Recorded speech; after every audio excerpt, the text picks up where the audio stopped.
Ladies and gentlemen, verehrte Gäste, dear colleagues, welcome, willkommen, sveki, dobro pожаловать, hoş amadid, marhaba bik, hoş geldiniz. These welcoming addresses represent all the mother tongues or languages spoken in our German Consulate General alone. If I had included our mission to the UN, to the United Nations, or all languages my colleagues have at some point in their life learned, this list would have been much, much longer, but I will spare this to you. I take great pleasure in welcoming you here this evening to this outstanding panel on empowering mother languages, sustaining diversity. Tonight's event not only marks the International Mother Language Day, it is also part of the Year of German-American Friendship, Wunderbar Together, or Wonderfully Zusammen, if you wish. An initiative aiming to strengthen the cooperation and exchange, the friendship between the United States and Germany.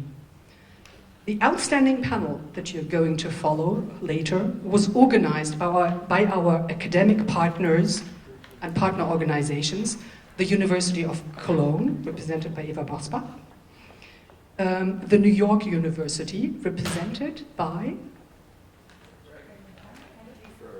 Yes. Sorry. And the German Center for Research and Innovation, represented by Benedikt Brisch and Gerrit Rössler, over there. I am particularly fond to have the opportunity to speak here, also as our fruitful and long-standing partnership is something that we very highly value. Thank you very much for organizing this.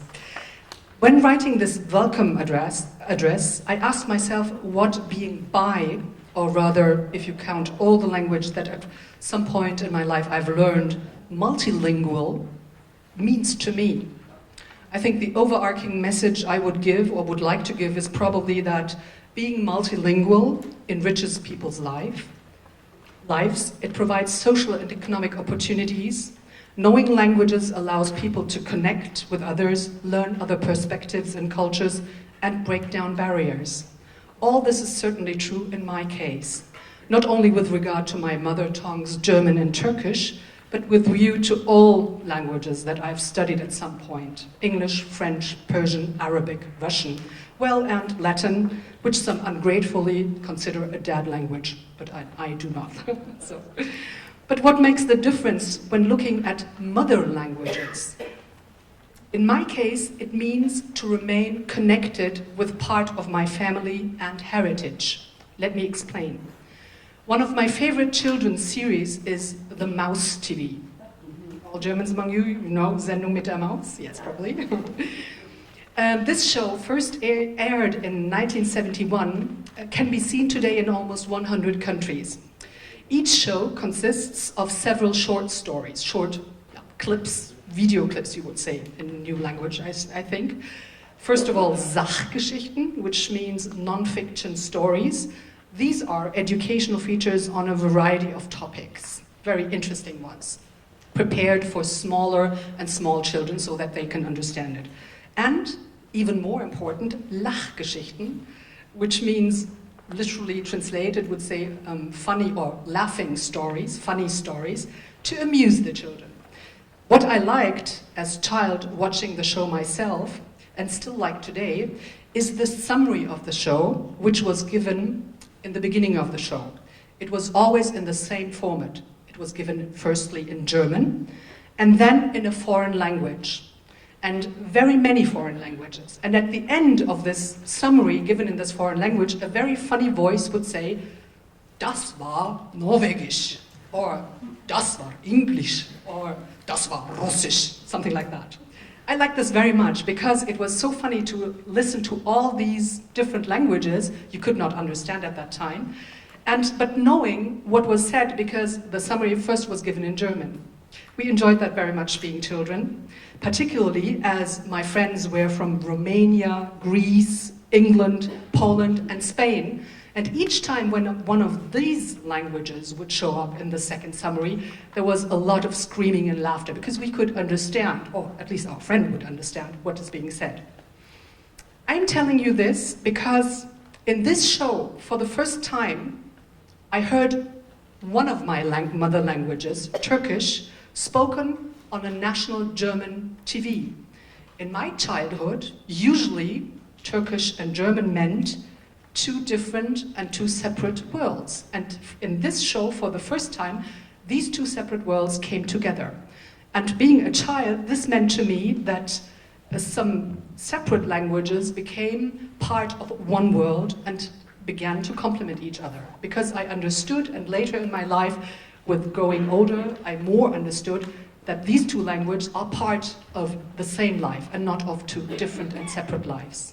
And I think this is maybe the difference between looking at mother languages, what they mean, and all the, let's say, sentiment and feelings that are connected to them, and looking at languages that at some point, being in university or other places, you learn. Languages are the most powerful instruments of preserving and developing our tangible and intangible heritage. To promote mother tongues will not only serve to encourage diversity, it also will encourage to develop fuller awareness of cultural traditions throughout the world and within a nation. It will inspire solidarity based on understanding, tolerance, and dialogue. At this point, let me play a little game with you to show you how languages play on the same mental frames, but also sometimes have very different ones. Sprichwörter, idioms. These, I think, are the most difficult things to learn in a foreign language. Usually, even in mother languages, and I can say that this is true for Turkish and German, there are some idioms or Sprichwörter in Turkish I could never translate into German, and the other way around, because they play in a different world. And let me test this. Maybe you are better in this than I am. A very simple word in German, or idiom, lieber den Spatz in der Hand als die Taube auf dem Dach. Literally translated, better a sparrow in the hand than a dove on the roof. What is the English expression for it? It's quite similar. Sorry? Yes, exactly. A bird in the hand is worth two in the bush. It is a similar idea and mental frame, I would say. So, another one that is easy. Gleiche Gemüter suchen sich. Literally, similar minds seek each other. What would that be in English? Yes, exactly. Great, yes, wonderful, wunderbar. So now let me give you a little challenge. We are now going to the Turkish English realm, which is a little bit more difficult. Çıkmayan candan ümit kesilmez. Is there anyone who knows Turkish here? Okay, literally translated, it means hope won't be cut from a soul that has not expired. Very complicated. What could that mean in English? Very good. That's perfect. As long as there is life, there is hope. Thank you. And the second one, which is even a little bit more tricky, zorla güzellik olmaz. Forced beauty won't do. What could that mean? Literal translation. I wouldn't have known that. I had to consult a dictionary. I'm sorry? No, we were just thinking now. Yeah, yes, think loudly. It has nothing to do with beauty, but it means it takes two to tango. Tricky, isn't it? With increased mobility and a more integrated global society and economy, of course, communities that once were more isolated or homogeneous or believed to be homogeneous are becoming diverse and plural. Some view this as a challenge, societies and governments now having to figure out how to work with people from other cultures and backgrounds. It is, however, even more so an opportunity, as diversity in languages, mother or not, better equip individuals to understand and work with others from varying cultures and backgrounds. Such skills include the ability to be more perspective of others, to be more empathetic, and to communicate more effectively. Therefore, it is essential to deal with questions such as, what does it mean to share a language? What does mother tongue mean when multilingualism is becoming the normal and affiliation is articulated in many societies, many voices and multilingual? How do governments as well as societal institutions treat and negotiate the tensions between linguistic and social affiliation? What does the connection between language and feeling mean for social integration in a world with growing migration?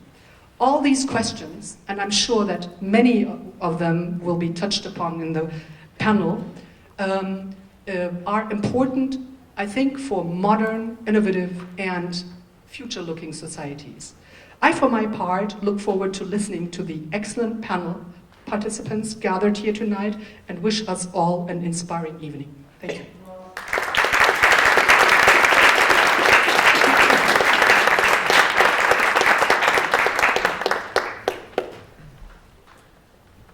Thank you very much for bringing back memories about the TV program with the mouse, Ms. Pamuk. This is really, I think everybody who grew up in Germany remembers this program very well.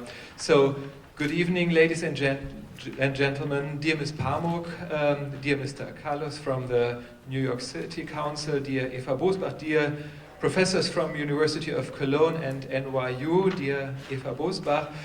My name is Ben Brisch and I'm the director of the German Center for Research and Innovation in New York, the so-called DWIH. On behalf of the German Center for Research and Innovation, I'd like to welcome you to today's panel, and this event is also an event of our center. This event is co-sponsored by the University of Cologne, the NYU, and of course by the German Consulate General. Thank you very much for that. So the German Center for Research and Innovation, established in 2010, is funded by the German Foreign Office. We are very thankful for that, and it promotes innovation and collaboration between the United States and Germany by planning and hosting events focused on current topical issues in science and the humanities, what we have today, and by taking part in conferences, science fairs, and career fairs around the US. The German Center for Research and Innovation in New York serves 18 supporting institutions, among them the big German science organizations that you may know, the German-American Chamber of Commerce, and last but not least, we have 8 New York offices of German universities, among them, of course, the University of Cologne. We are very happy that the University of Cologne frequently, like today, initiates panels, workshops, and other events within the activities of the German Center for Research and Innovation. Today's event is an excellent example for cooperation between German and American universities. We are very thankful to the University of Cologne, NYU, and the Consulate General that you made it possible. And I'd like also to thank my team, the staff of the DWIH. This is who made this possible and who worked very hard and tireless to prepare today's event. This is Jared Johnson, is he here? It's Luisa Krüger and of course Gerrit Rösler, the program officer of the center.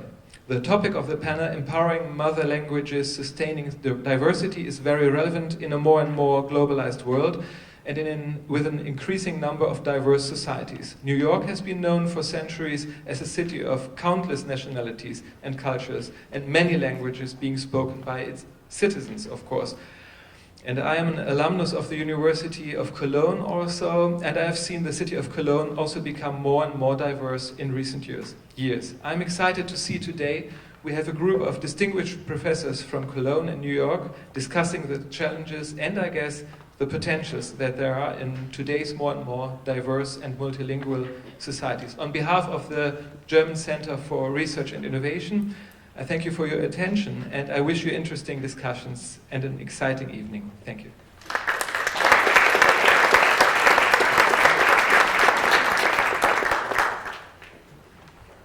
Good evening, thank you. Good evening.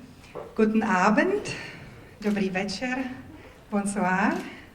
My name is Eva Bosbach. I'm the Executive Director of the University of Cologne, New York office, which, as you heard, is one of the 4 co-organizers of the evening today. And indeed, I would also like to thank you, this is the last one, promised, with a big thank you to the German Center for Research and Innovation in New York, Ben, Gerrit, Jared, Nadia, who cannot be here today, Luisa and Emily. Also to the NYU, with Vice Rector Coleman being with us today, and Gregory Guy. And also, I'm sure there's other people in the background who were part of this, and the German Consulate General, with Yasmin Pamuk and Anna Garrido and Lina Kaniewski and the technical team. It is a true pleasure to work with you on various topics such as aging in society, science communication, behavioral economics, and today diversity and multilingualism. The University of Cologne is one of the largest and oldest research universities in Germany, founded 1388. It is also one of only 11 German so-called excellence universities. And with regards to the event tonight, it's also a very diverse and multilingual university. I checked the statistics this morning, and we have over 5,000 students with a nationality other than German. And in total, we have students from over 138 different nationalities at the University of Cologne. That might sound a little bit like New York City to you. We also have international liaison offices, similar to the one I'm heading here for North America, one in New Delhi, India, and in Beijing, China. To be an international, open, tolerant, and diverse university is very important to us. And it is also important to us to contribute to global topics, such as how we can nurture diversity and help save languages that are endangered. We are very happy that Arya Adli, who is a professor of linguistics and head of the sociolinguistic lab at the University of Cologne, actually sparked the very first idea for this event, and that we could make it happen and that we can all come together here tonight. We hope certainly that we can continue the conversations from today and form sustainable partnerships with the New York University and with the City University of New York and possibly others from the audience. Also, we are honored today that Council Member Ben Kalos, or Kalos, as I just learned today, is might be the very right pronunciation, is with us, and I'm really looking forward to hear your perspective on what diversity and multilingualism mean in terms of challenges and opportunities for megacities such as New York. Lastly, it is not a coincidence that our event takes place today.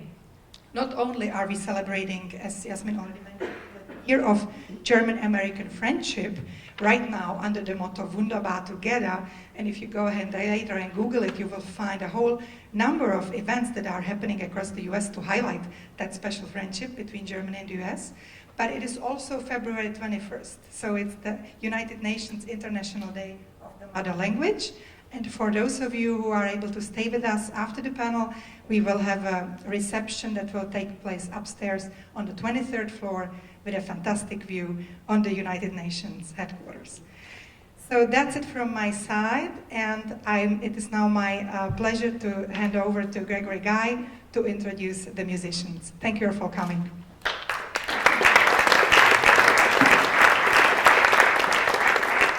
Welcome everyone, thank you for coming. We are here on International Mother Language Day, and this term is very well chosen.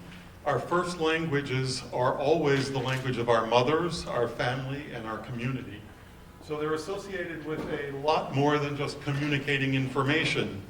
The mother language is also the vehicle for love, for art and literature, and for music. And sustaining the vitality of a language means sustaining these things too. So we're very pleased to start tonight with a musical performance in a language that was once spoken by millions of New Yorkers, namely Yiddish. Binyamin and Reina Schechter are renowned for their music, performing, composing, and arranging, and they have performed all over the world. They are both native speakers of Yiddish, it is their mother language, and they are delighted and passionate about using it in their music, and through their music, contributing to the continued vitality of the language. They will start us off with one song, and then they will be back later in the program with some more music. Would you please welcome Binyamin and Reina Schechter.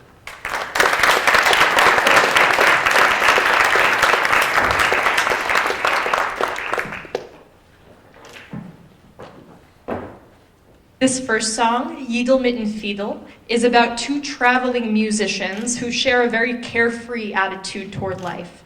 And listen up, because you're going to hear them interact with some Yiddish-speaking animals in this song.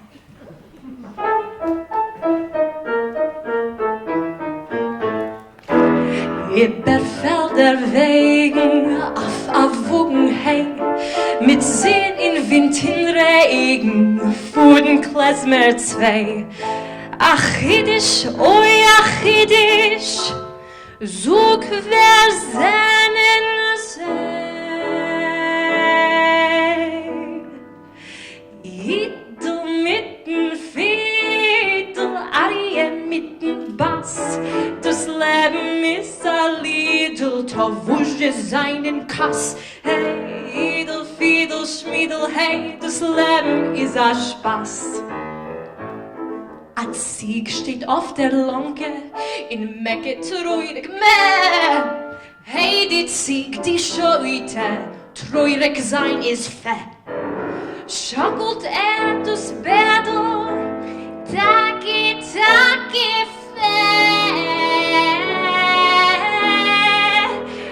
Yiddle with his fiddle, Aria with his bass. Life is but a riddle, so brighten up your face. Oh, yiddle, fiddle, schmiddle, hey, the world's a silly place. A Vogel fliegt, guten Morgen, a Gideon. Der Treuer in die Sorgen, zu all der schwarze Jahr. Dem Winterlach in Ponym, in Ido fahr. Ido mitten Fiedel, Arie mitten Bass. Das Leben ist a Liedl, to wusche seinen Kass. Hey, Idel, Fiedel, Schmiedel, hey, das Leben ist a Spaß. Hey, Idel mitten Fiedel, Arie mitten Bass. Das Leben ist a Liedl, to wusche seinen Kass. Hey, Idel, Fiedel, Schmiedel, hey, das Leben ist a Spaß.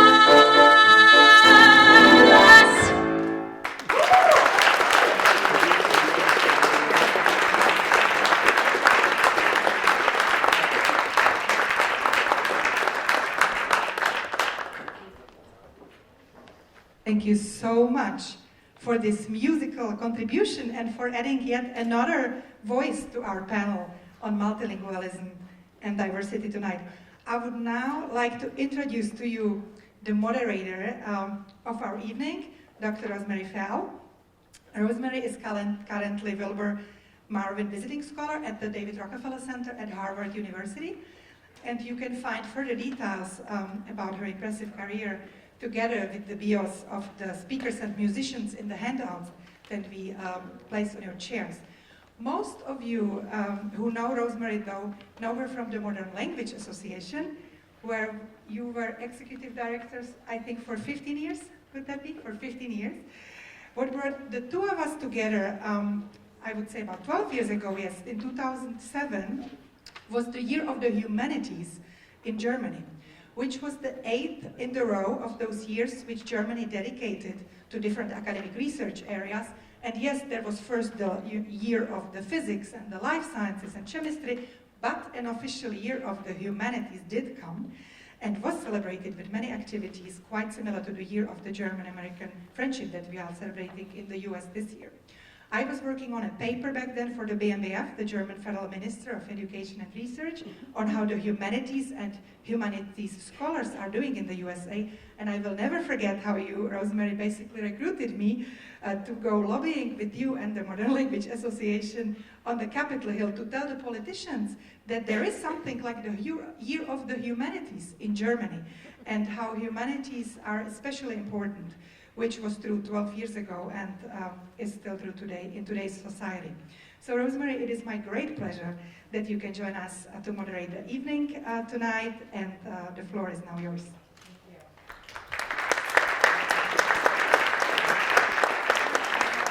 But also I now ask all the panelists to come up. Good evening.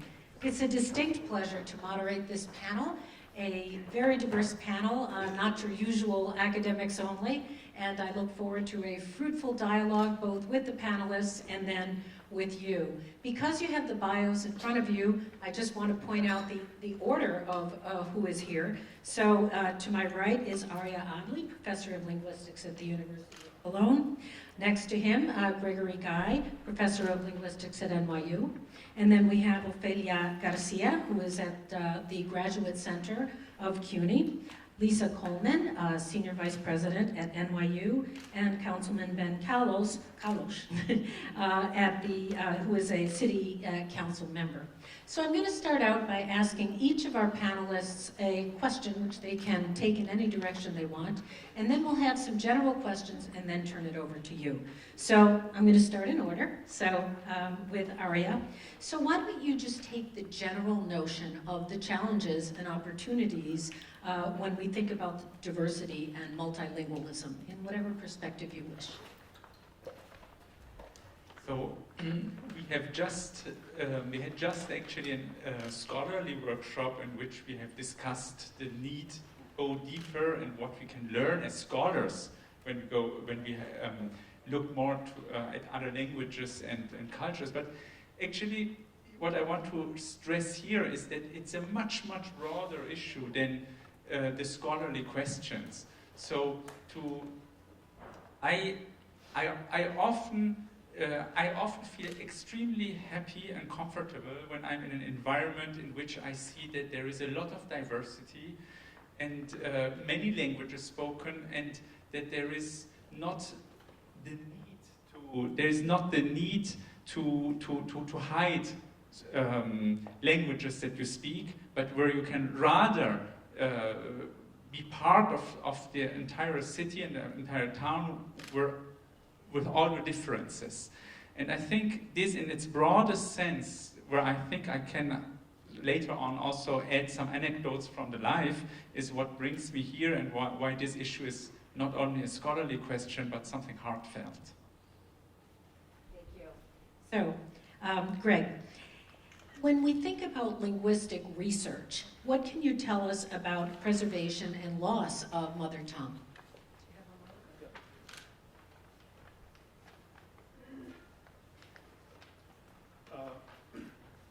I think that the contribution that linguistics can make on these issues is in the first instance to present the evidence, present the understanding that will help combat linguistic prejudice and expose the question of linguistic privilege. We have a world in which some languages are more valued than others, and this is what is leading to language death and language endangerment because of the powerful languages that our speakers are migrating to. We also have languages that are disparaged because of the status of their speakers, because of they are poor or they are immigrants or whatever. And the research that we do can articulate the importance of every language, the uniqueness of every language, and what we were talking about in our workshop earlier today, that when we have students who come into the classroom and we talk about their languages as valid and important things to be studied and valued and explored, it's often inspiring them to do linguistic work on their own languages and to help to maintain them. Thanks. So I'd like to continue and talk a bit about bilingual education with Ofelia, who is an expert in this. And maybe you could give us a quick update on the status and prospects of bilingual ed, if you can. And maybe with reference to the United States in general or to New York, whatever perspective you want to take on bilingual ed.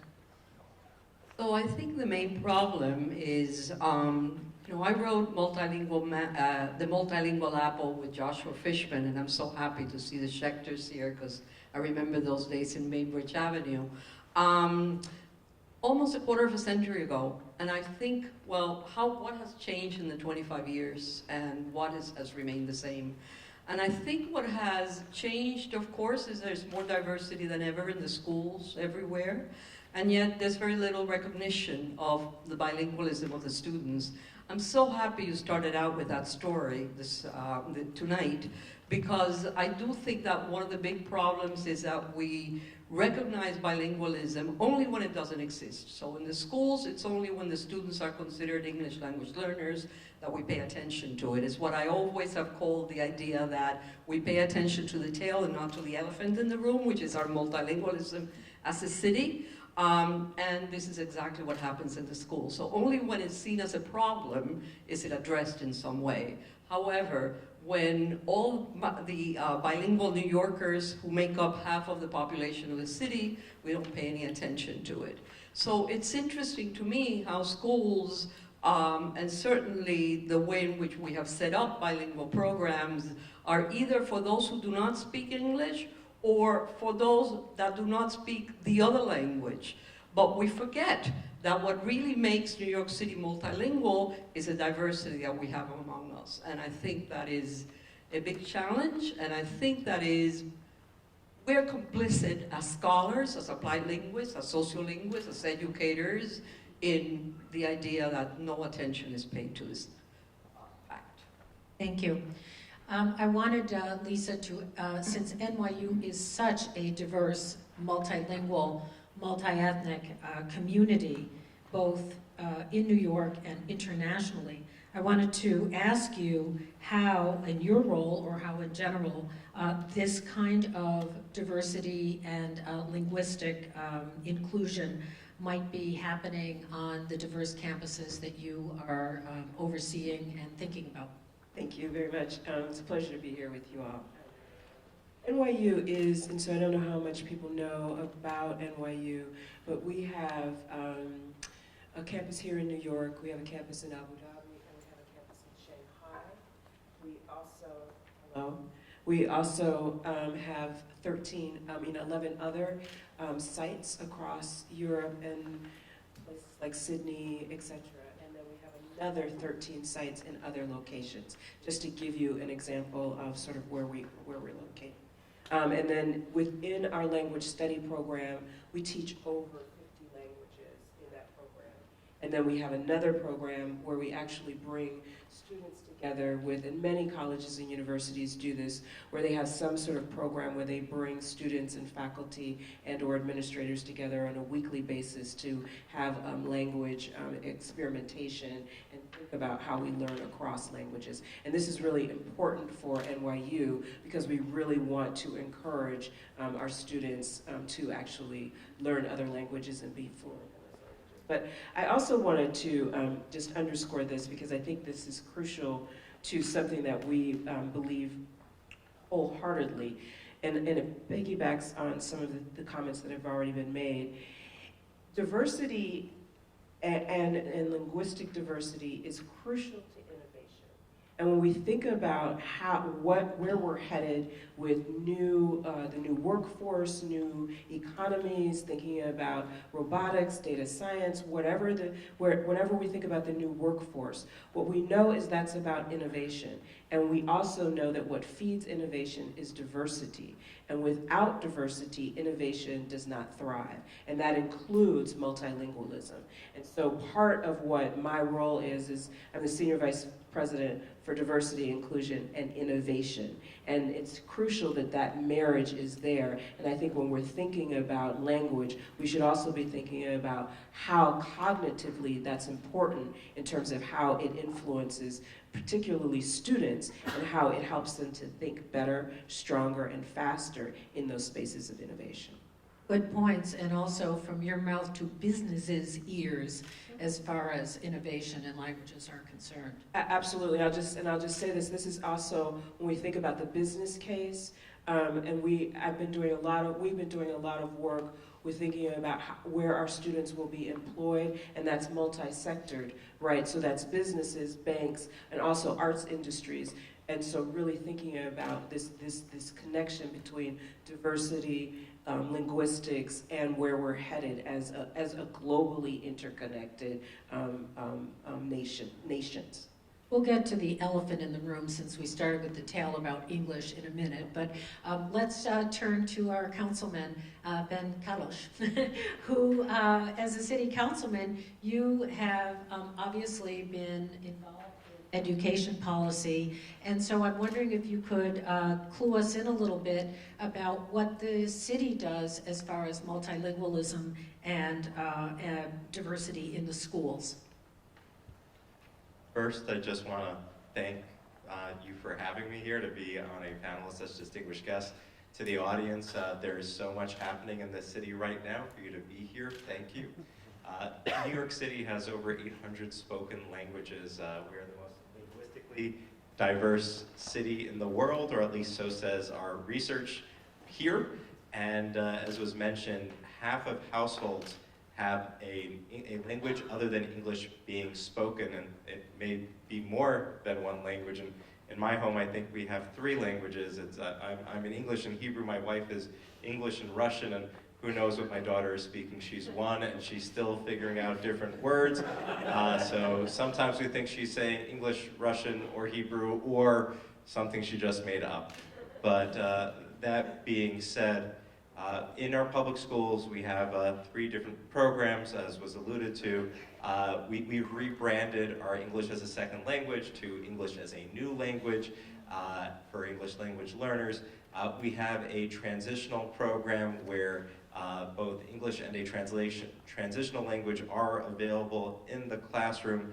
And one of the ways that we've been trying to market campuses is with dual language programs, predominantly in Spanish, French, Chinese, and our last chancellor, Carmen Farina, was very enthusiastic anytime a community might come with a different language, such as Urdu or something where the community had come to the school and said, this is a dual language program we are interested in. And that being said, I think we are headed in perhaps the right direction, but I think one piece I want to not to be too grounded in reality, and one of my goals in government is to do something, it's a bad word, evidence-based.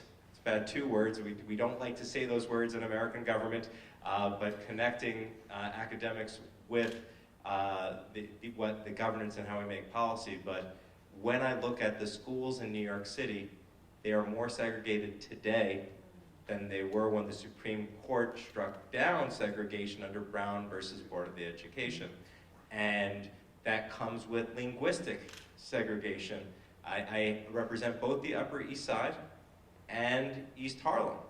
And I will say that different parts of my district have very different racial components, very different linguistic components, and it also has to do with how cities are being planned. It's how to do with how folks are being educated. I will give one specific place that is very unique, and I don't think there's anything place like it in the world. It's actually where I met Eva Bosbach, which was on Roosevelt Island. It's this island of 14,000 people, and I hear every language being spoken there. It has the most diverse place in my district, and it's just an exception. When I go to the public school on the island, PSIS 217, I get to see basically the children of people who are at the United Nations. And so that is one unique place, which is perhaps just because of its proximity. You can literally see the UN over here. You can actually probably, if you look out the window, see Roosevelt Island. And I hope you do, because it is an amazing place. And if you're visiting or you're not, please visit Roosevelt Island. You know, in everything that each of you said, I can hear a current that I want now to touch on. I heard it in linguistic applications, I heard it in politics, I heard it in what hasn't changed, I heard it in the elephant tale, I heard it in dealing with campuses and languages in this wide panorama of NYU. And that is, in many cases, heritage or mother tongues are hidden in the home, and they're hidden there for a diversity of reasons. So I'd like to ask the panel to think about why some languages, because it's some languages, stay confined to the home, what we can do to promote the use of those heritage and home languages in public and educational spaces where they're accorded respect and dignity, and so on. So I want to just throw that out, and whoever wishes to take it first, go. These children have all these languages, except when they walk into the school, and then it's English only. And I think that is something that we have to learn from other places, and not only celebrate it, but use it. It's one thing to say, oh, it's so great for you to speak other languages, but not here in this classroom. In this classroom, we only do English. And that is what happens in most schools. And I'm so happy you represent both the Upper East Side and East Harlem, because as you know, there are probably more dual language bilingual schools in the Upper East Side than in East Harlem, where the population speaks Spanish 80%, right? So there is something going on about not recognizing the resources, the linguistic resources that we have in the city among our minoritized communities that need to be taken out from the place where they're hidden to the street and to the public. Anyone else on the panel? Well, since we are here an international place where we also represent parts of the German society, I want to report something that I hear there often when I listen to the media and read newspapers, namely when it comes to cities that are growing increasingly international. You hear often a very common, sometimes tiring debate, namely a lot of people who seem to be afraid of the fact that there are some neighborhoods where they say people don't speak, there are not enough people who speak German, right? And whenever I hear such opinions, I'm actually very puzzled, because you could say exactly the opposite claim. You could say how wonderful, there is a neighborhood where you can actually have a window to the world, where you can learn so much, right? And you can do that. And this is something where I think it's changing now. So these are the positive signals that I'm taking. It's actually, by the way, something where when I came 14 years ago from Germany to New York, where it was for me a revelation being here. It was just wonderful having such a melting pot where the concept of foreigner simply doesn't make sense at some point. Right? That's just therapy, I think, right? But I think that's where you have to get to. That whenever you have this diversity, you see the window to the world, and you see how much you can learn. And this is something that you could also apply in classrooms. If I could have a time machine, I would like to go back and say to the teacher, my teacher when I was like 8, 9 years old, please teach me a little bit about Turkish, because there were so many Turkish children in school, right? Teach me something about it. That teaches me something about this country, and it teaches me something about the diversity in life. I wanted to respond to that a little bit. I think one of the factors that keeps heritage languages, linguistic diversity in the home, out of the public sphere, is beliefs and attitudes about language that is a very prevalent belief or ideology about language that somehow being monolingual is better, being bilingual is sometimes strange and maybe a little dangerous. And that, or one version of it is that if the child speaks a language other than English at home, that maintaining this will adversely impact their ability to get ahead in school or to learn English or whatever, and that you need to concentrate your efforts on one language even if you have an input from another language. So everybody here presumably doesn't believe in that, and there's a lot of scientific evidence that says how wrong it is. But it is so prominent a belief that it certainly affects everybody who comes out into the world speaking a language other than English in the United States. Absolutely true, and you're implying ideology there. It's not just cognitive science or a mistaken idea about dual or even multilingualism. It is also an ideological question, as we know only too well in our days today. Lisa or Ben, do either of you want to take that? I think it's important also to recognize that, and this is to feedback, is that the languages are attached to nation and culture. And certain nations and cultures get privileged over other nations and culture. And we can also see this even in terms of accent, right? So that certain accents get valued more than others, and we certainly see that in higher education. And so I think when we're thinking about how do we actually, one of the reasons I started by talking about that we are, in some schools, there's still the tendency to focus on the Romance languages, right, or particular languages. And that's why I started by saying we're focusing on 50 different languages, right, at NYU, because that's really important to have a plethora of languages that you're focusing on, and not just the sort of typical languages that have reigned supreme that are also attached to nation and superiority. And yet, if I may add, in many cases they shouldn't be. Let's take France, for example, or French, for example, which used to be affiliated with the hexagonal French. And when looked at in a world context, look at all the countries where French is either the official language or one of the official languages, and you begin to teach francophonie and open up worlds for students.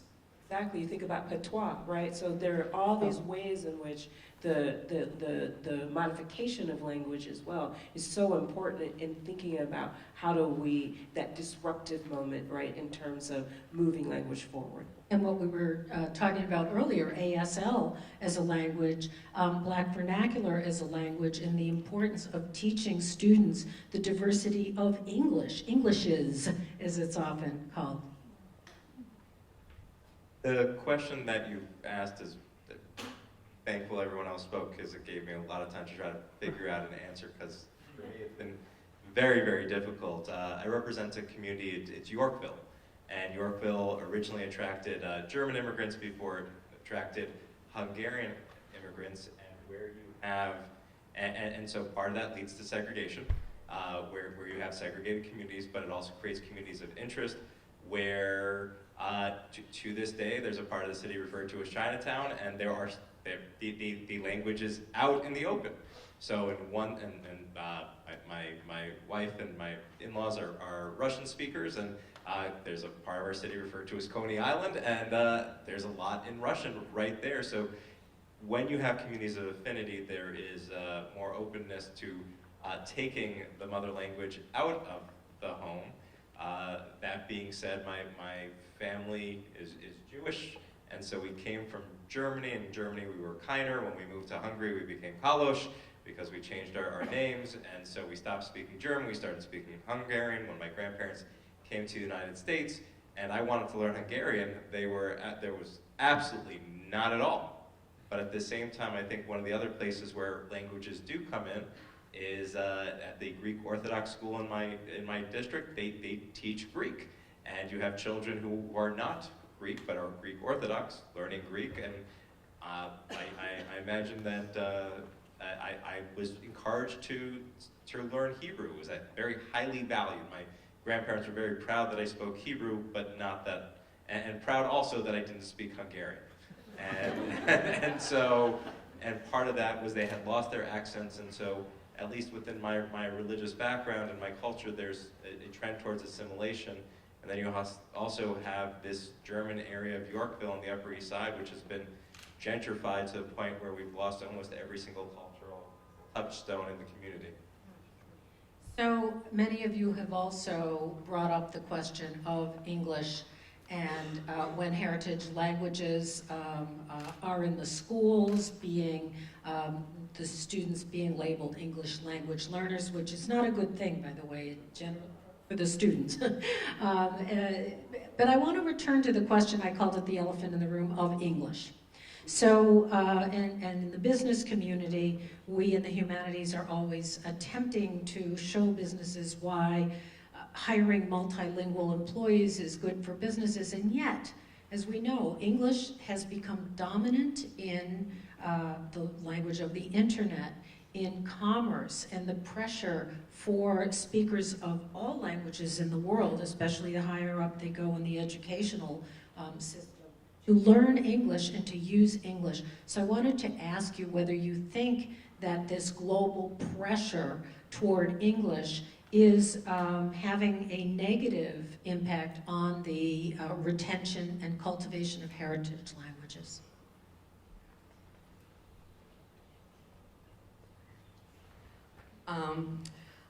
I think that we cannot avoid, I'm sorry if I'm offending anybody, but we cannot avoid the spread of English. I think it's here, right? So I think what we have to deal with is how do we deal with sustaining bilingualism in communities? And you know, I choose my words carefully. I don't say maintaining, even though Joshua Fishman taught me to talk about language maintenance and language shift. I don't talk about language maintenance. I talk about language sustainability, because just like anything else in life, you are part of an ecology, and whether we like it or not, English is in the air, like a mother told me one day.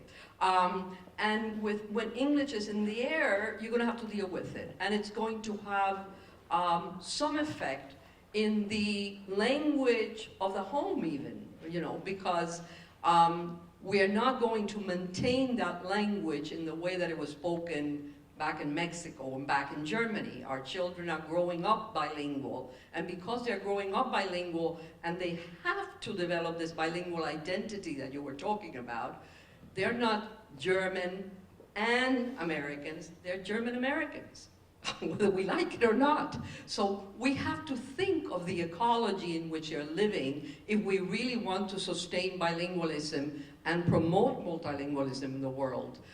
We have to deal with this, and this is something that I see that Jason Senosa and Dirk Order from the Basque Country are here, and this is something that I've said there, that we have to protect minoritized languages, but we cannot isolate people.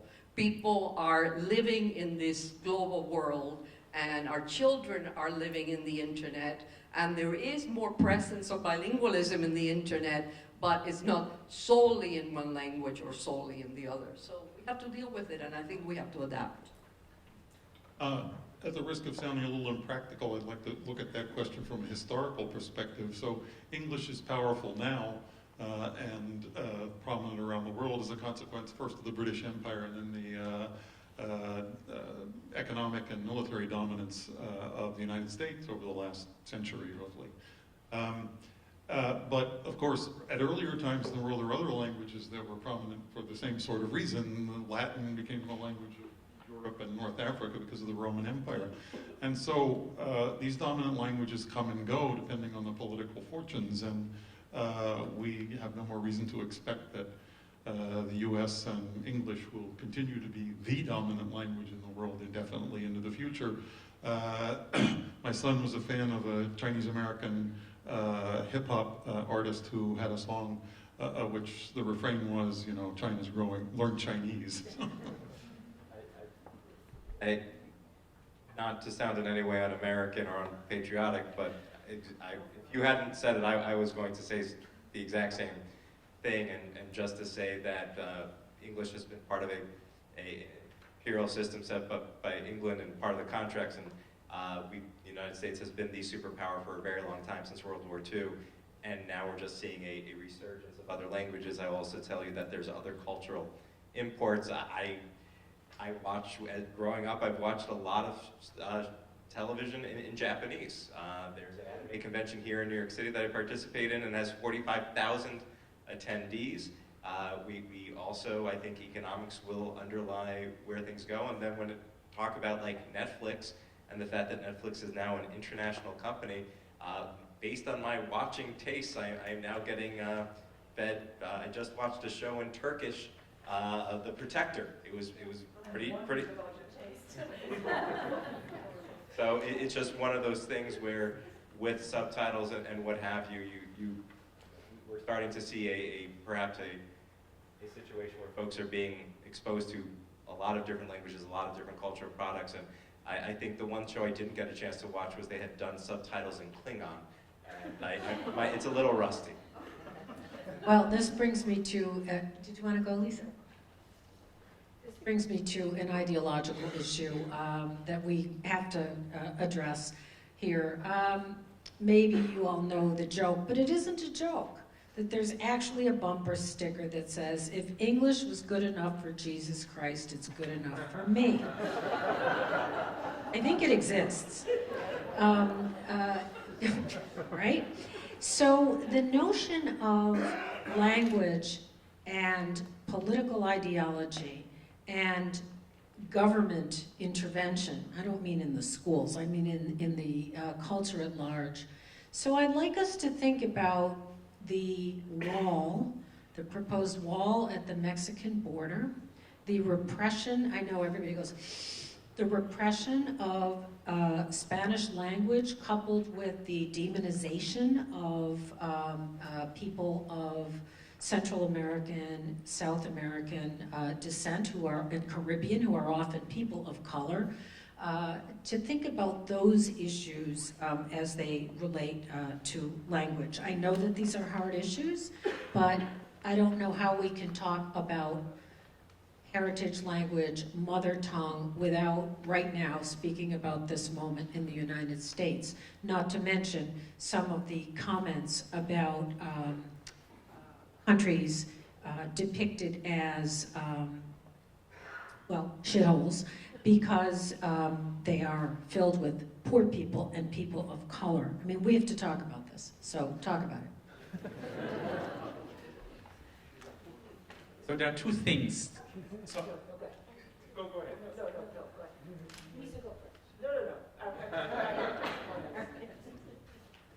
Thank you. So there are two things that come to my mind. One is, luckily, I think that whoever these guys are who are talking about such a concept of a wall, they simply will not succeed because they are ignoring also facts and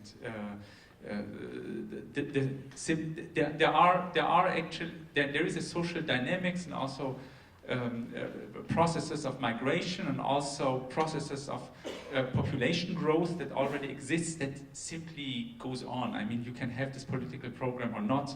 I believe it wouldn't have any real impact. But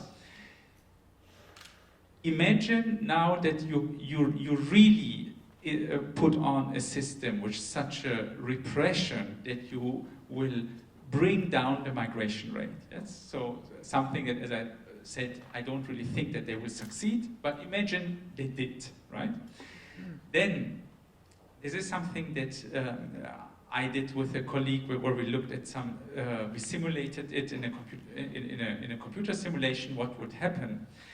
And the thing that one should be aware of is when you take a policy where you drastically change a migration rate, which means that you drastically change something in the way how population dynamics works, right? The real impact of that will not be visible in 2, 3, or 4 years. The real impact will be visible in 1 generation, right? So what I'm doing here is I'm saying 2 things. One is that I don't think that they truly succeed to change the population dynamics, but at the same time, I'm saying, warning that we should be aware that if really someone wants to go and to change the numbers dramatically, we have a responsibility towards the next generation because they will suddenly suffer the impact, right? It's like climate change, right? There is a logic in population dynamics that you don't see immediately, but only after a generation. We know that, based on evidence, that immigration is good for our GDP. So we can pretend like that hasn't been true, but it has been true. And it's been true forever.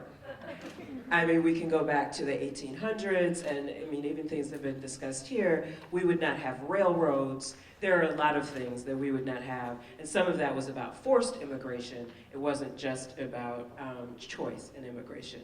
But there are lots of things that we just wouldn't even have. Oranges.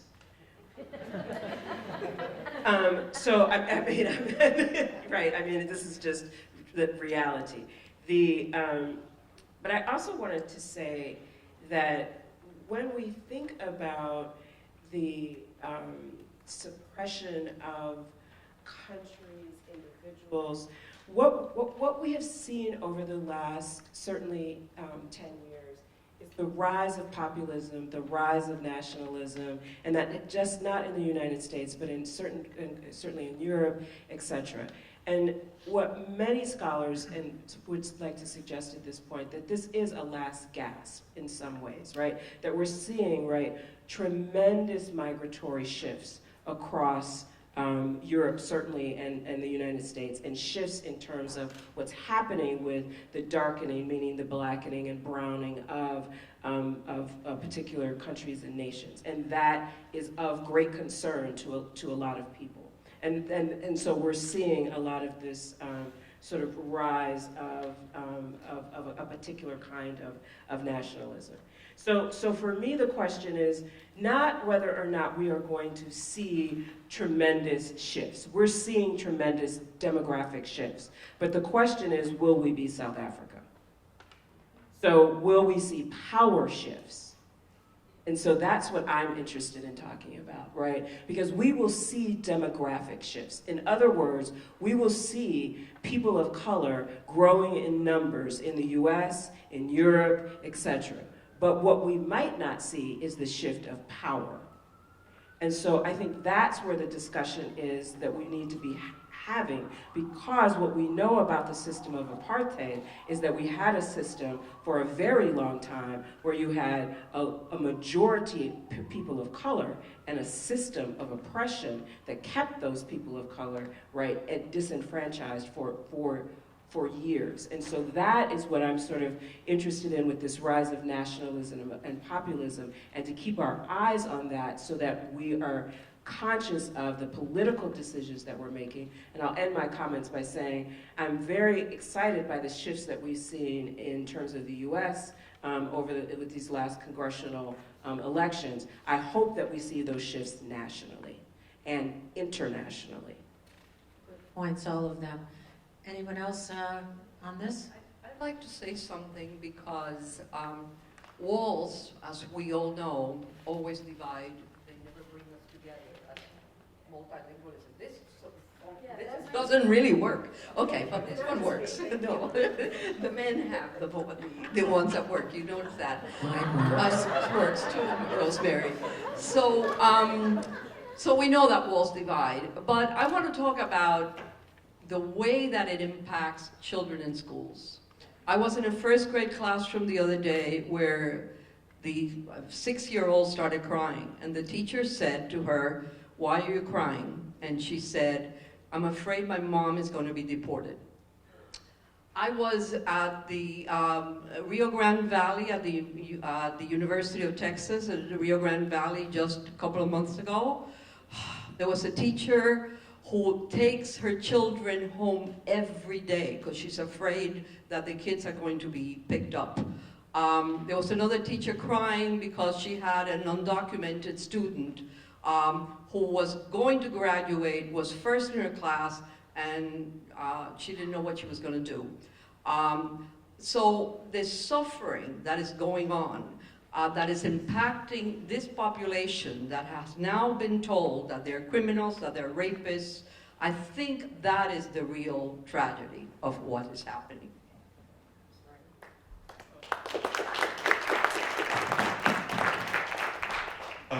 The linguistic subtext of building the wall is the same as that bumper sticker you were talking about, that to be really American means you speak English, that it's by definition.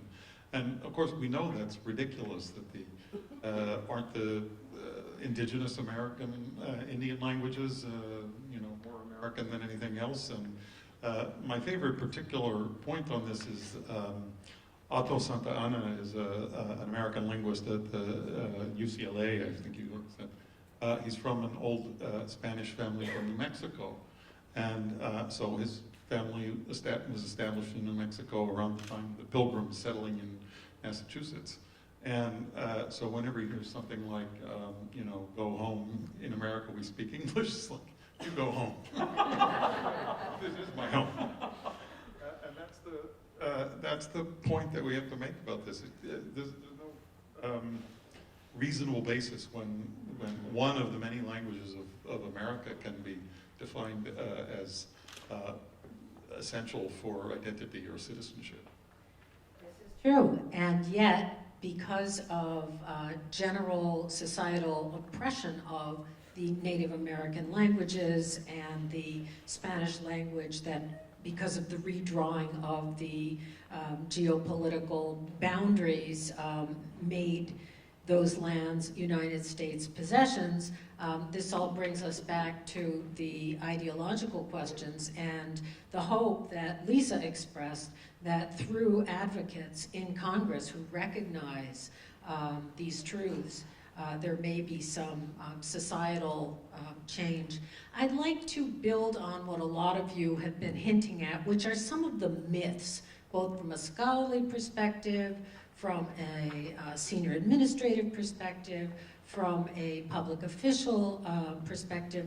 What are some of the myths as far as languages in the megacity, bilingualism, multilingualism, mother tongue? Think of the biggest myth that you would like to debunk tonight. Not that these wonderful people in the audience need them debunked, but I'm curious what you think as far as these big myths. I heard some of them, but I thought maybe we could tease them out. Well, I have lots of them, so he gives me a microphone. Pick your number one. I think, for example, native speaker is one of the things we have to give up. What is my native language? I don't know. I can tell you chronologically which one I learned first. I learned English, Spanish first. But I have lived in this country since I was 10 years old. You can ask me which one I use most, which one people identify me with, which one I identify with. I could answer those questions. But the idea of who has the privilege of being a native speaker, that's one that we can give up. I'm a native speaker of Spanish, and I was not born in a Spanish-speaking country, but I acquired it natively. And no one can tell when I speak Spanish that I'm not a native speaker. So is that a native language? I mean, what is it? Yeah. I'm an adopted speaker of Portuguese.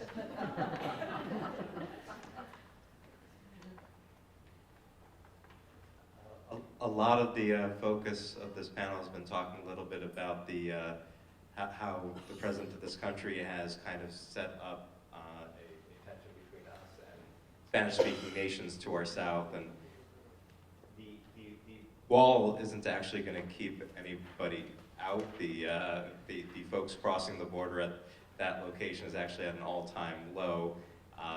Most of the folks who are coming to this country are arriving here legally. He is trying to stop people from having family members come here, which is actually one of the more dangerous pieces. I would just say with what I'm seeing here in New York City is with the adversity, communities are only getting stronger. And so I think that is something to be hopeful for. I am seeing communities of color marshaling power, marshaling strength, electing people like Alexandria Ocasio-Cortez, who everyone is who has become a lightning rod on these issues. And so I would just say, I would like to +1 all of your comments because I think they were completely right on. I think the piece I would say to try to debunk is I was sitting with the Chinese Planning Council today, and they were telling me that 20% of those facing deportation in New York City right now are Asian Americans. And so it is not just Hispanic and Latino or Latinx communities that are currently under attack. It is every immigrant community. And then even within that, we have a huge debate within the city of New York, like it might set this room on fire about who should attend specialized high schools in New York City and how they should be admitted, and so what is happening is we are seeing Asian American minorities overrepresented, Caucasian underrepresented, and we are seeing black students in single digits. And so... So fix it. So that's what folks are debating, and whether or not there's something wrong with the test, or whether or not we've fundamentally broken the educational system, and talking about creating a system where we don't actually, I see dual language programs in like Jackson Heights, where you might have a large proponent of Urdu speakers, whatever. We're seeing that happen.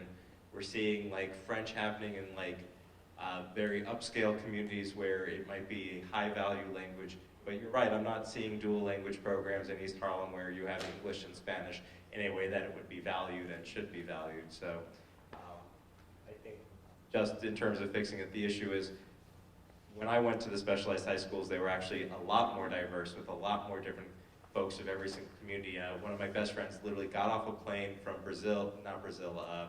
Suriname, and just took the test, passed it, and went there. And it's just one of those situations where we don't have honors programs in our city anymore, or we divested from schools. We now have failing. Sorry, we're off topic, but I would just say it's a very controversial issue, and so you have the situation where there's a lot of focus on particular groups that have been minorities in this country, and they are now growing populations, but there are fights between them, and some are being called a model minority, and they're fighting against that too. And of course, we were talking about the Harvard situation a few minutes ago, and so what you're talking about is certainly not limited to the schools. So, with regard to the myth that you were also talking about, and also continuing on this issue, when you are, one of the myths is when you are an immigrant family, that you might think that in order for your children to be successful, they should speak the language of the majority and only, right?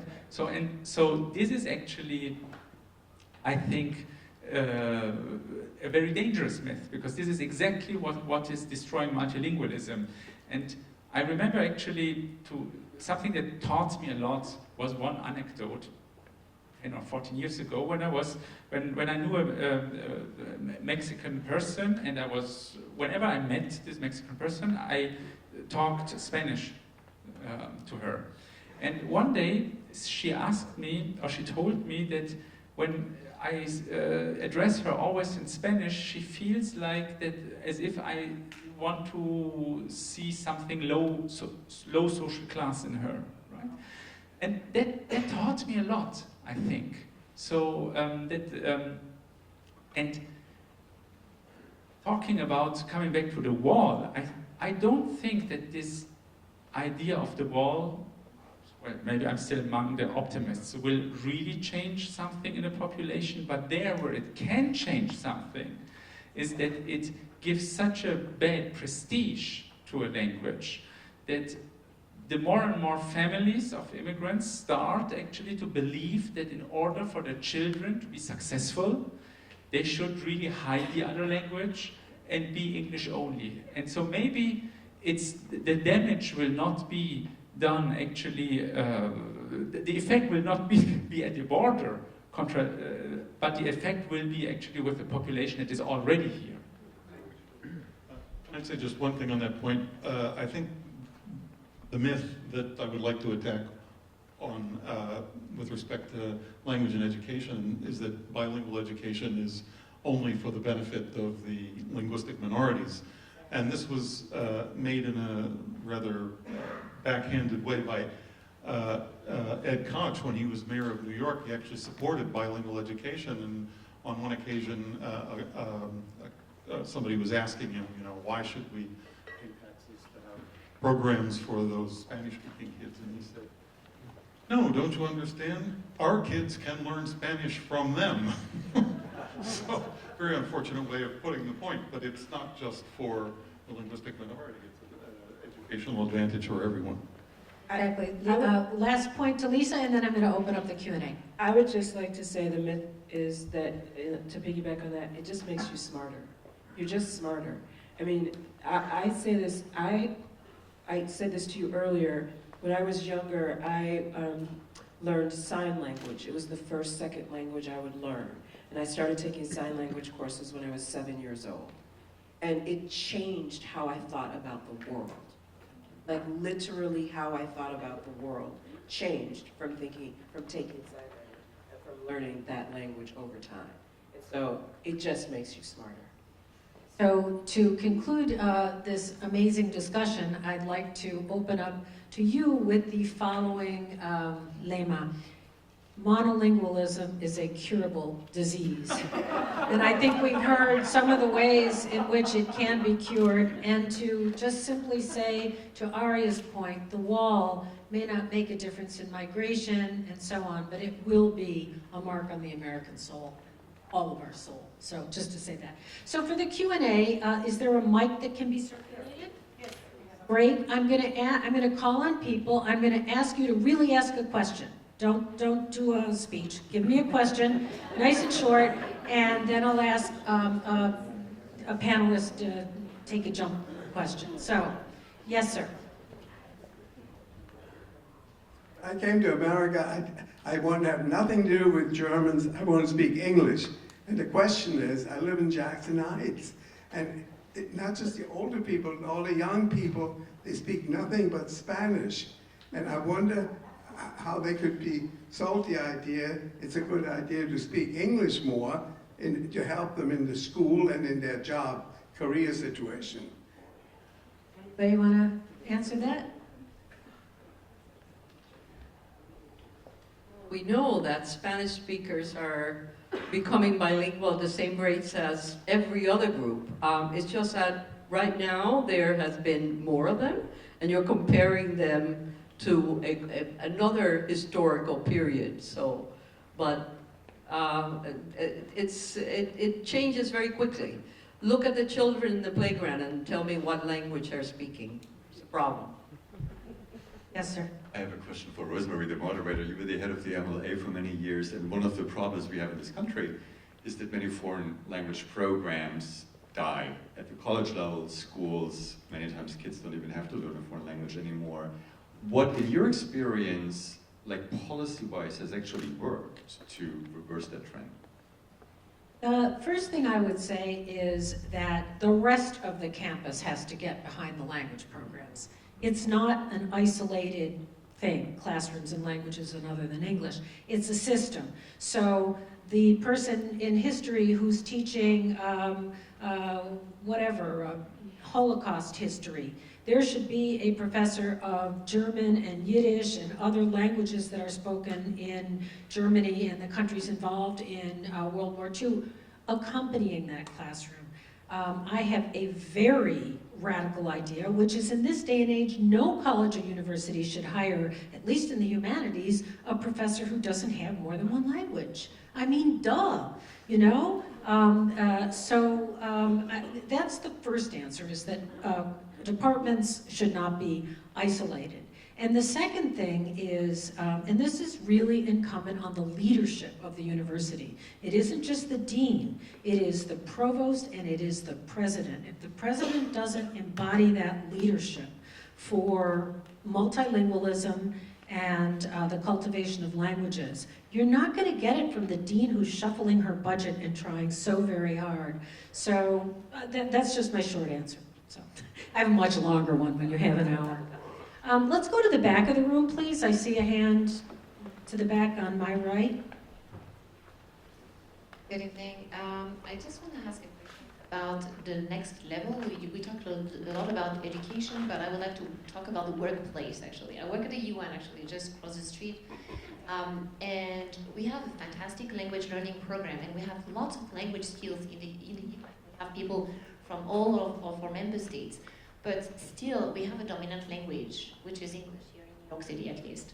How do you encourage people from using those language skills they have, especially as after a few years, we realize that they lose proficiency even in their mother tongues. So do you have any successful examples to share with us in terms of encouraging staff using other languages, multiple languages in the workplace? That's a great question. So we assume the cultivation of these languages, let's say in the schools. How do you encourage the use of language other than your native language beyond classroom, school?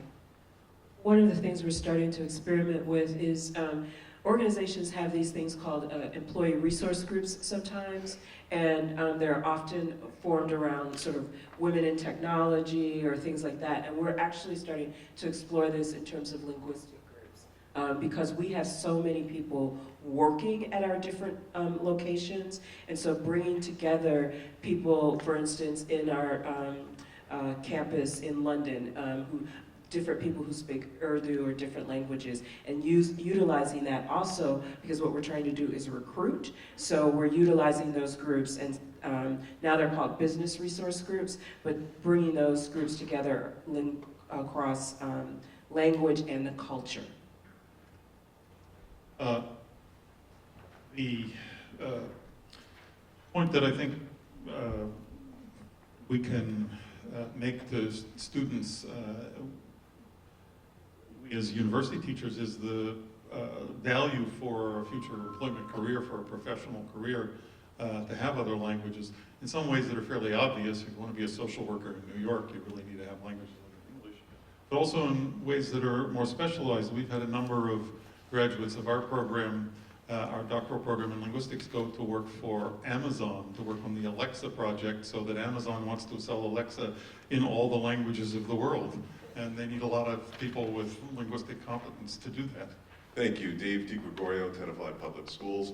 I love discussions like this. And I see in some students, I do see a resistance to wanting to embrace their own culture. How, and I'd like to hear maybe just a quick thought from each one of you, how can being multilingual, that be seen as super cool? Or Any students, ideas from the panelists on super cool languages? What about Cardi B rapping in Spanish? What about Cardi B rapping in Spanish, for example? So what I want to say is, in order to be super cool, you should actually always be very happy when you have cultural influences that are perceived as super cool, right? And those cultural influences should represent multilingualism. And sometimes I'm actually very happy when I'm when I'm listening to some music pieces and rap pieces, right? And I have the impression that I'm increasingly listening to English, Spanish, bilingual hip hop, and I like that. Say that the concept of music, to have more perspectives on your question, we saw a big, when I say we, I mean they, the Modern Language Association, since I'm not directing it anymore, there was a big increase noted in the study of Korean, around Korean pop music and film. So I think some of the super cool languages are associated with popular culture and rap, not only in languages other than English, but again in Englishes. So that's one way. Allow me a small comment and then a question. So, I would like to change the perspective a little bit. I think it is important to differentiate between multilingualism as a resource, that means programs that teach in university or schools other languages and open new worlds, and let's say the lingual diversity in families or in the childhood that come into being because of migration or other forms that come together. From a government perspective, and I am representing a government institution, I think we should take care not to, let's say, demonize the legitimate discussion of how to balance out like the diversity in the unity, e pluribus unum, I'm referring to that. So in Germany, at least, it's a big discussion that with many migrant families coming to Germany in the 1960s and 70s, not only from Turkish background, also from Yugoslavian, Arabic and others, that the second and third generation children often do not have good German language capacities because there is the tradition to marry spouses from their home country, and the, let's say, language learning process is repetitioned, and it is never getting to a level where real access into society is possible. You might now say this is also, and it is, a lack of German policies, a lack of language inclusion of mothers and so on, or fathers into the education system. But here, what I want to say, the discussion that arouses is where is a good balance between diversity and that what is unity, that means the lingua franca that a society or political entity has to have in order to be able to understand each other. Thanks. And this is something I would like to give back.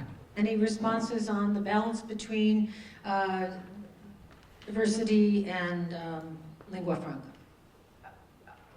I think that the problem is thinking of them as being different. Americans, I'm an American. I'm multilingual. I speak French. I think I've talked to Eva about learning German, which is the other thing, because there's so many German speakers, and they send me to the Goethe Institute, which I can afford, but other people who want to speak German cannot, and yet there's so many of you that maybe can organize in the workplace, the UN person back there, so that many more of us can have access to the language. But regarding this idea of diversity and unity, I think we have the tendency to think that if people are speaking a language other than the dominant one, we are disunited. And I think that doesn't have anything to do with it. I am very American, and yet I am very bilingual, multilingual, and I'm interested in multilingualism. And I think if we adopted that type of ideology worldwide, we would be better off.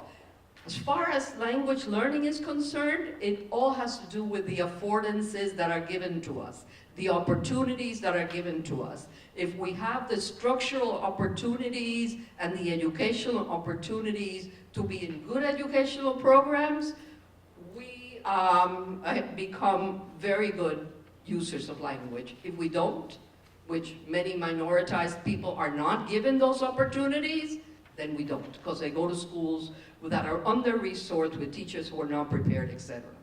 So it has nothing to do with us, with the person. It has to do with societal relationship to the individuals, and I think that's what's really important. That's what we have to work on. Yes, you and Beisler. Thank you. Thank you. Coming back to family, I would like to know from the panel the pros and cons of bringing up children in a multi-divisional family. Let's give this to the linguists. Okay, so then let me answer two questions with one answer, namely yours and also yours. So I think sometimes you have things that you simply have not earned, but you're lucky in your life, and being born in a multilingual family is like simply having been lucky because you have the opportunity to learn several languages. So simplest message to the parents, try to teach all languages that you can to your children. And if I can add something to this point of the balance. So no one actually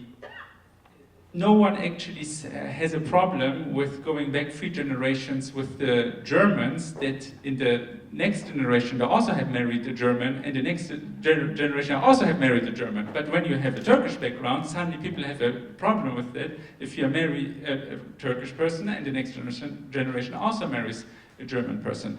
Also, no one has a problem in Germany when the people speak German, but they have a problem with it, and German only. But they have a problem with it when they speak Turkish only. So it's not the speaking Turkish only which is the problem. What the problem is that speaking Turkish only makes it difficult for you in the society to be successful, right? So this is a challenge for the society, right? And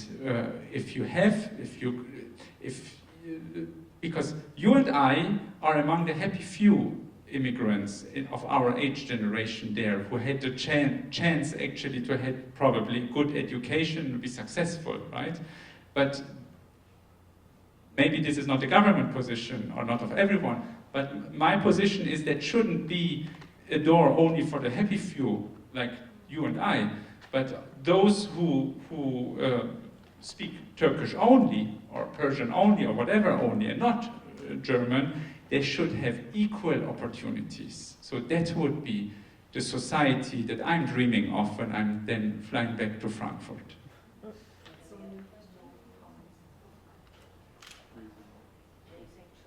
Yes,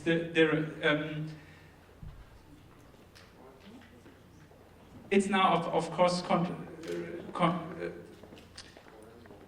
personally, I can only actually plead for teaching all languages that you have in your family to your children, right? So if you have, of course, German and Turkish, then please transmit both to your children. Right. Maybe, I don't know if you can speak, Greg, to the myth of teaching more than one language to young children and the code switching as a negative myth. The research in this shows there's a cognitive advantage to growing up bilingual. It's good for your mental health and your mental agility to know more than one language. So the idea that you're helping the kids by not doing that is mistaken. Now, often you'll get a lot of pushback from the kids if their peers are mostly speaking the dominant language. They might resist, but parents have a lot of authority in the household and can require certain linguistic performance. I didn't get to this question for all of you, but I hear it coming from the audience, so maybe we can weave it in a little, which is the right of children to have education in a language other than, let's say in this country, English, from an early age, so that then they can build on it, as opposed to waiting until they're teenagers when it's much more difficult to acquire linguistic structures. More questions? So I'm actually a professor in a bilingual teacher education program, and we had a meeting yesterday where we are trying to do a roadmap, and so I'm going to ask you a question. The question was, should we start with the linguistic structure of English first, which is one part of our group, or should we start with what I held out on? We should start with a course in multicultural education before we even look at bilingual. What do you think? What do you think? Well, as a sociolinguist, I always approach that from starting with variation and diversity within the language that you already know. So talk about standard and non-standard versions of English, different dialects of English and so on, and use that as a bridge to talking about linguistic diversity. If you break down the idea that there's only one English and only one way to speak English, and there's correct and incorrect, from that it opens up the door to looking at other languages as just as important. And the person behind you, yes.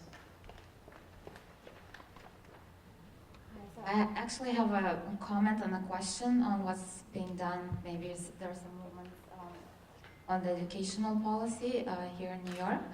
There are a lot of new dual language public schools and immersion schools, and the new leaders are, saying that they're committed to opening them. But what we see as a parent myself is that it's hard to find teachers. So actually, to be a teacher in public school in New York, you have to have a master's degree from a recognized program. So how is that a barrier for a lot of, native speakers that have a lot of linguistic rich heritage they can pass on to our children, and they don't have any access, and our kids don't have access to those, that rich heritage of language to be passed on, and there's a great bottleneck of dual language and immersion teachers because of that. So are there any movements on that are influencing policy, hopefully in the future?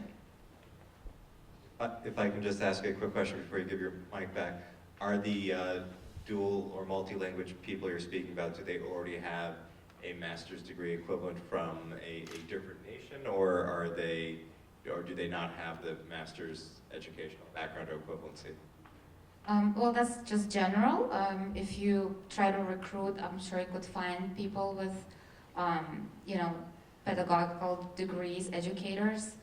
But different countries have different standards for how they, prepare teachers.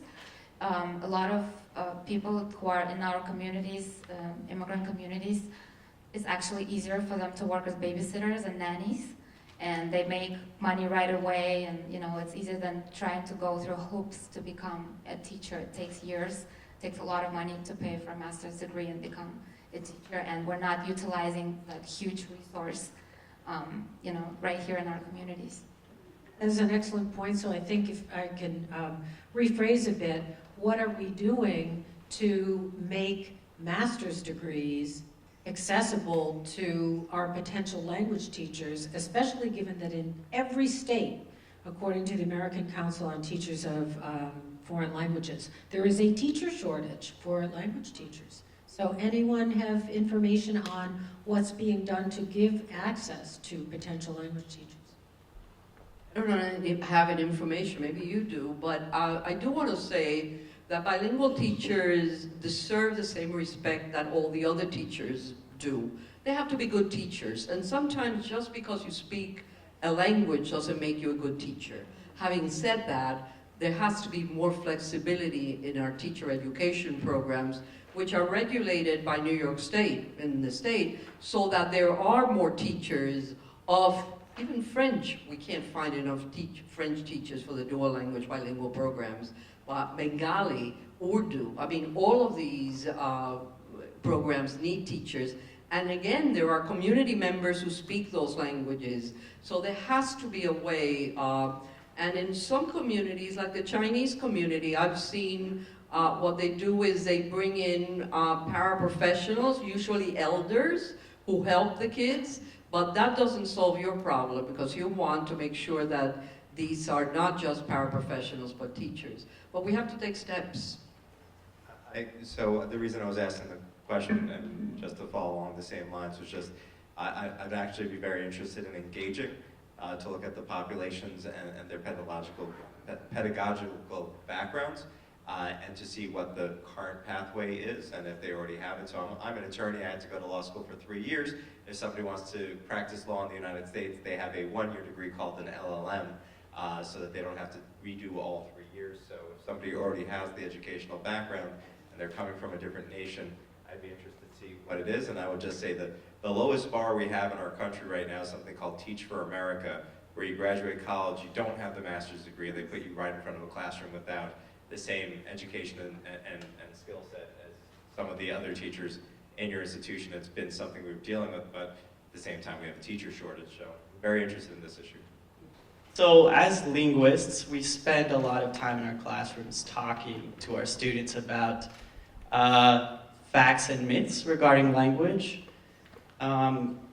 So I'm really happy that the panel spent some time at the end talking about popular language myths. I'm wondering how, as linguists, we can better combat myths in the general public. That is a great final question. How can we combat myths in the general public? How can we change minds about multilingualism?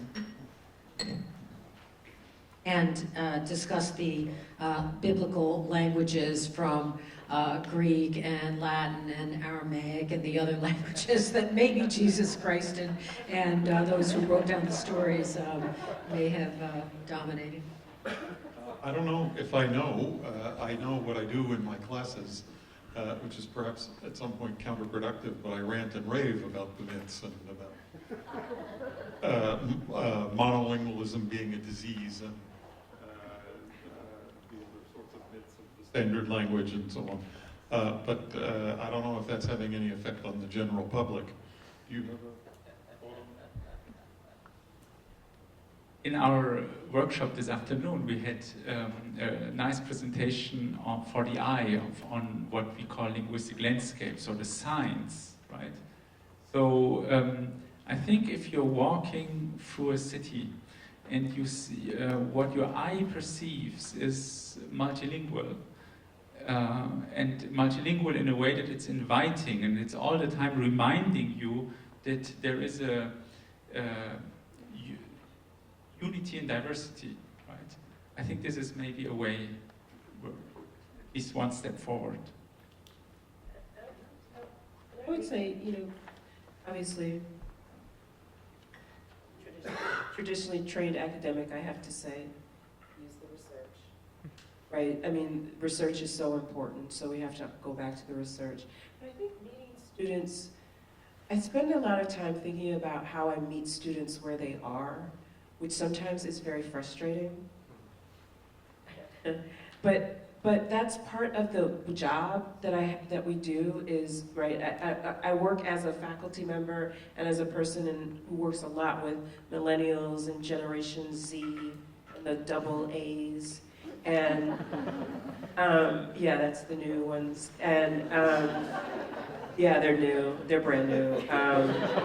And so I think a lot about how do we meet them where they are and what sort of new things. And so that's why even earlier I talked a little bit about virtual reality and technologies and where we're headed toward the future. So I think if we were thinking about multilingualism and bilingualism, how are we marrying that to the future and to the future things that our future generations are interested in? If I can leap off of the future, one of the challenges that we're dealing with in New York City, and I think when you talk about monolingualism and multilingualism, one of the issues becomes if you want to interact with the society that you live in, historically it's been learn the language or not, and if it's not, you're not going to be able to interact with the police, you're not going to be in criminal justice situations, you're not going to have access to benefits, you're not going to be able to interact with government. So in New York City, on the 26th, there's an election. Going back to 1965, we have a Voting Rights Act that says there's 7 voting rights languages here in New York City, which goes from English, Spanish, Chinese, Bengali, Russian, and I'm bad because I'm forgetting 2 of them, Korean and Japanese. There's one other, we'll get it. But anyway, so we already have, but when we say we've done 7 and maybe pat ourselves on the back, there's 800 out there. And so the promise of technology, and we actually just had a hearing on the 311 system. It's very unique in New York City. If you have a problem, you pick up the phone, you dial 311, and somebody will take an index of your problem. So one of the questions we were dealing with, and I have a background in computer science like you, is we now use an IBM technology called Watson to screen the call. And so we're getting closer and closer to a place where whether it's Alexa or Siri or whomever, there's natural language recognition and being able to route somebody to the right person who can speak that same language. And for me, being in the future, I deal with a lot of land use issues. I was arguing with the city plan about how to build the buildings of certain heights, and I found myself on French websites using Google Translate and reading original manuscripts from Le Corbusier. And so that is the kind of piece, and I guess the other piece, there's a question I wanted to ask about like how to make languages cool. And I wouldn't know cool if it hit me in the face. I've never been the cool kid. But what I will say is the other kids who I thought were cool were the ones who used their multiculturalism, their multilingualism, to give me access to a part of the world that I would never, ever have access to. Otherwise, Japanese animation is now very easily accessible. It gets subtitled almost the same day. But back in my day, you needed a friend who could translate for you. Also, there's I'm a big foodie, and I do my multiculturalism by exploring food, and I've had friends who are able to bring me to their cultural food and share their culture through that food and share dishes I've never had before and are more authentic than what you can get in a regular restaurant. And in my schools throughout my district, we have international dinners where you have families, parents, and students who are all running around tasting each other's food and getting excited about each other's multiculturalism and multilingualism. So I do think multiculturalism is a way for kids to access language as well. Cool.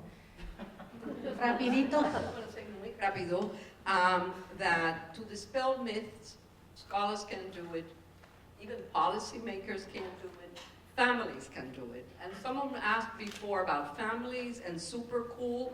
Unless families start telling their kids that it's super cool to be multilingual, I tell my grandchild that every day, there is no way that we're going to dispel the myths. So within the community.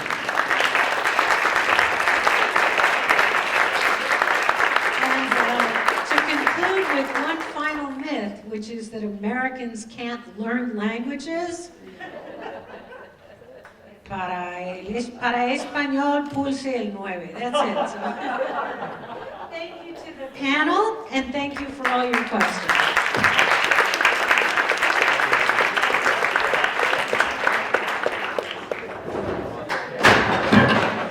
Please don't go yet. If you have some more time, we would welcome you to stay for 3 more songs by our musicians, back to the unity in the diversity, and after that there will be a reception upstairs on the 23rd floor. Thank you all for coming. Have a wonderful evening. So this last piece is a medley of 3 songs, so it'll go by quickly, and then we can all enjoy the reception. But the first 2 songs within the medley are traditional Yiddish love songs from the Yiddish theater, and the final one, A Bie Gesinnt, is an ode to as long as we're healthy, we can be happy.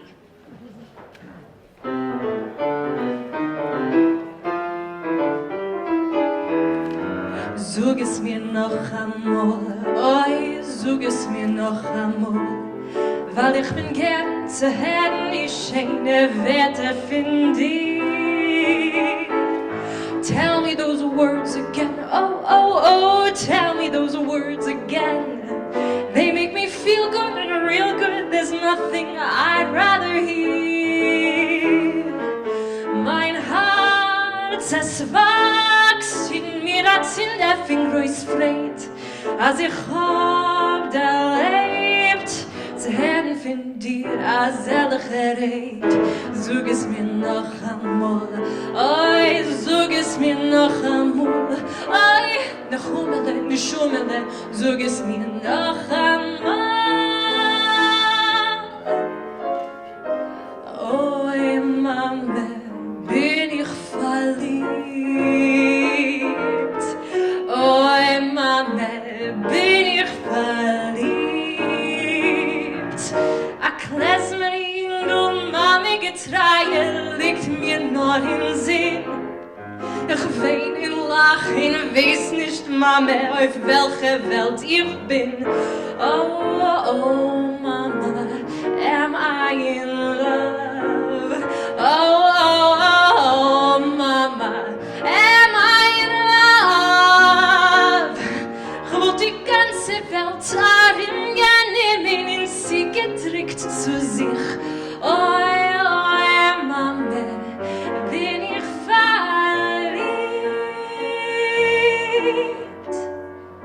A bisschen Sinn, a bisschen Regen, a ruhig Ort, den Kopf zu legen, a Bürgersind, kann man glücklich sein.